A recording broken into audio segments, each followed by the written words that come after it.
আচলতে এজন স্কুলৰ কেৰাণী হয়, তো এই ঘৰখন বহুকেইটা ৰুম বনাইছে, গতিকে আল্টিমেটলি ভাড়া দি চলে।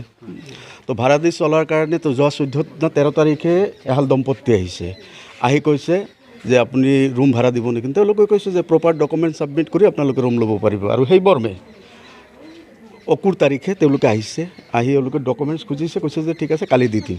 কালি আছিল 15 আগষ্ট, কালি দিব পৰা নাই। তো আল্টিমেটলি আজি কাগজ দিব। এইখিনি সময়তে পুলিচে কিবা সংসূত্ৰ পাই পেলাই ইয়াতে ৰেড কৰিছে। ৰেড কৰাৰ লগে লগে দুজন ব্যক্তিক কাৰায়ত্ব কৰিছে।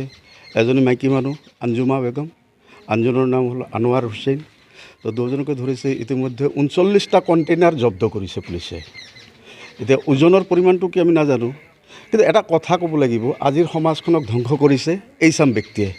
কেৱল এজন বা দুজন ব্যক্তিক ড্ৰাগছ সেৱন কৰাই যে জীৱনটো নাশ কৰিছে তেনেকুৱা নহয়, প্ৰতিটো ফেমিলিক তেওঁলোকে ধ্বংস কৰি আছে। গতিকে সমাজৰ প্ৰতিজন ব্যক্তি আগবাঢ়ি আহিব লাগিব। আমি পুলিচক কি কৰিব লাগিব, আমি পাব্লিকে সহায় কৰিব লাগিব, অন্যথা পুলিচে কেতিয়াও কৃতকাৰ্যতা লাভ কৰিব নোৱাৰিব। গতিকে আমি এতিয়াৰ পৰা পণ বান্ধি লৈছোঁ, য'তেই এনেকুৱা দুৰ্নীতি দেখা পাওঁ, য'তেই ড্ৰাগছ ব্যৱসায়িক দেখা পাওঁ, ত'তেই আমি কাৰায়ত্ব কৰি পুলিচক ইনফৰ্ম কৰিম আৰু লগতে আপোনালোকৰ সহায় সহযোগিতা কামনা কৰিছোঁ। সেই দুজনে এজনে একচুৱেলি তেওঁৰ ৱাইফ হয়, আঞ্জুমা তেওঁৰ ৱাইফ, আৰু আনোৱাৰ হ'ল হাজবেণ্ড। আনোৱাৰৰ ঘৰ চাউলাবাৰী বুলি গম পাইছোঁ। আৰু এজনক ধৰিছে আমবাৰী 10 নং ৱাৰ্ডৰ আমবাৰীৰ পৰা ধৰিছে, সেইটো ধৰি আনিছে ইয়াৰ পৰা দুজনক কাৰায়ত্ব কৰিছে আৰু আমবাৰীৰ পৰা এজনক কাৰায়ত্ব কৰি আনিছে। সৰ্বমুঠ 3জন ব্যক্তি, 39টা কণ্টেইনাৰ জব্দ কৰিছে। পুলিচে ইতিমধ্যে ওজন কৰি আছে, আগলৈ আপোনালোকে জানিব পাৰিব। ধন্যবাদ।